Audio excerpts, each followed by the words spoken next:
नमस्कार, आप देख रहे हैं न्यूज 69 चैनल और मैं हूं आपके साथ अंकिता। चलिए रुक करते हैं खबरों की ओर।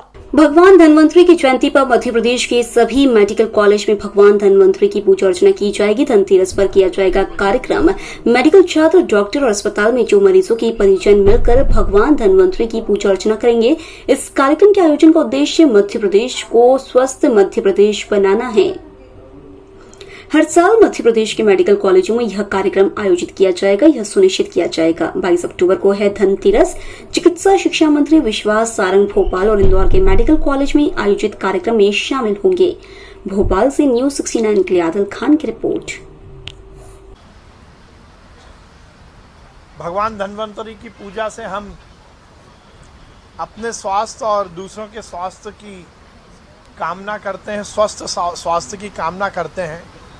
इस बार हमने मध्य प्रदेश के मेडिकल एजुकेशन डिपार्टमेंट की ओर से ये निर्णय लिया है कि धनतेरस पर हम मध्य प्रदेश के सभी मेडिकल कॉलेज में भगवान धन्वंतरी की पूजा का कार्यक्रम रखेंगे और हमारे सभी मेडिकल छात्र, हमारे सभी डॉक्टर्स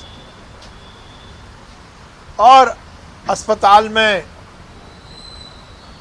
जो मरीज हैं उनके परिजन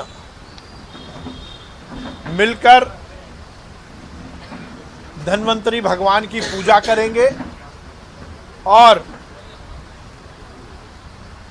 धन्वंतरी भगवान से ये प्रार्थना करेंगे कि मध्य प्रदेश के सभी लोग स्वस्थ रहें। हिंदू मान्यताओं के हिसाब से धन्वंतरी भगवान विष्णु भगवान का ही अवतार है और धन्वंतरी भगवान की पूजा स्वास्थ्य लाभ के लिए ही की जाती है। इस कार्यक्रम के आयोजन के पीछे का उद्देश्य हमारा यही है कि हम मध्य प्रदेश को स्वस्थ मध्य प्रदेश बनाएं। स्कंद पुराण में भगवान धन्वंतरी के जन्म के बारे में यही बताया गया है कि उनका जन्म समुद्र मंथन में हुआ था और वो जो कलश लेकर आए थे उसमें अमृत था और वो स्वास्थ्य वर्धक था। तो इसीलिए हमने ये निश्चय किया है कि हम हमारे मेडिकल कॉलेजेस में हर साल धनतेरस का पर्व धूमधाम से मनाएंगे। जिस प्रकार से इस देश की आज़ादी की लड़ाई में युवाओं को जोड़ने के लिए एक परंपरा शुरू हुई, गणपति भगवान धन्वंतरी की पूजा से हम अपने स्वास्थ्य और दूसरों के स्वास्थ्य की कामना करते हैं, स्वस्थ स्वास्थ्य की कामना करते हैं। इस बार हमने मध्य प्रदेश के मेडिकल एजुकेशन डिपार्टमेंट की ओर से ये निर्णय लिया है कि धनतेरस पर हम मध्य प्रदेश के सभी मेडिकल कॉलेज में भगवान धन्वंतरी की पूजा का कार्यक्रम रखेंगे और हमारे सभी मेडिकल छात्र, हमारे सभी डॉक्टर्स और अस्पताल में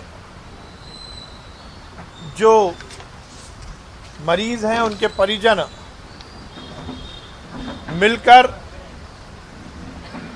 धन्वंतरी भगवान की पूजा करेंगे और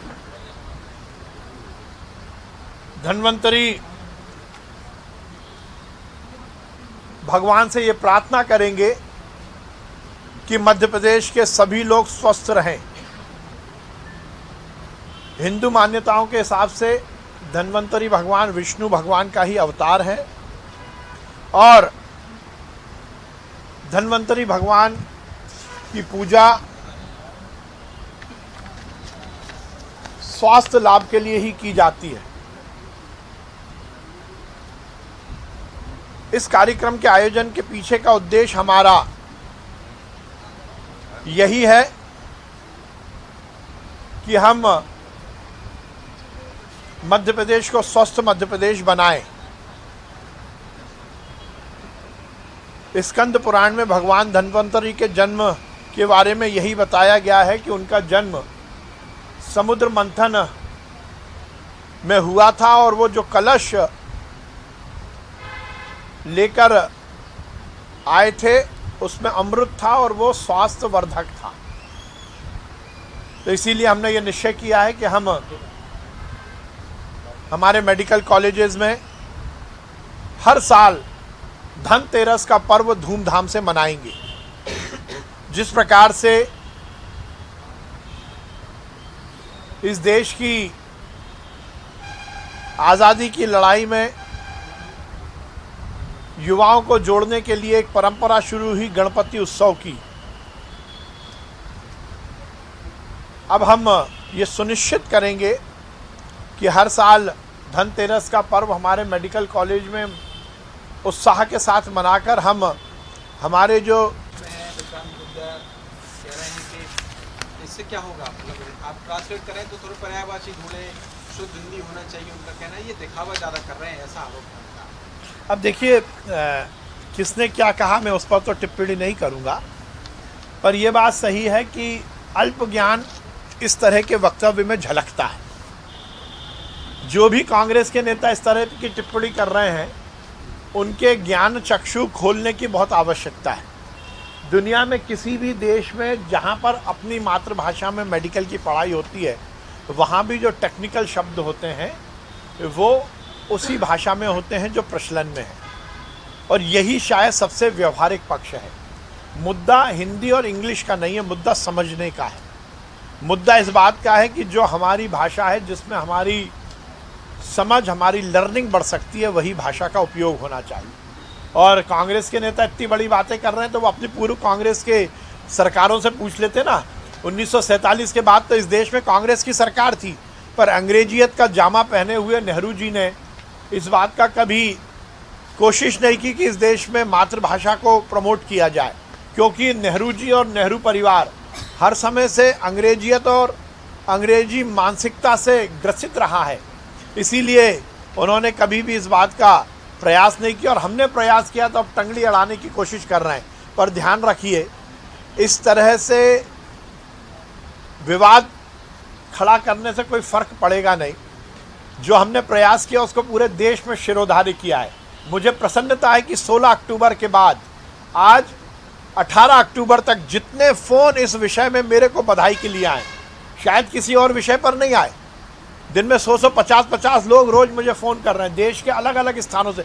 बल्कि मैं आपको व्हाट्सएप मैसेज बताऊंगा, अमेरिका से मेरे पास मैसेज आया है। अमेरिका में बैठे हुए एक कोई मिस्टर खंडेलवाल है, उन्होंने मुझे वहाँ से व्हाट्सएप मैसेज किया है कि ये बहुत दूरगामी परिणाम देगा और हम बहुत बधाई देते हैं। तो हिंदी में मेडिकल की पढ़ाई ये देश में के भविष्य के सुनहरे भविष्य के निर्धारण में बहुत बड़ी भूमिका का निर्वहन करेगी। ऐसे लोग बोलते रहें, उससे बहुत फ़र्क पड़ता नहीं है। इसी तरह की और खबरें देखने के लिए बने रहे हमारे साथ, देखते रहिए न्यूज़ 69 चैनल। जब तक के लिए धन्यवाद।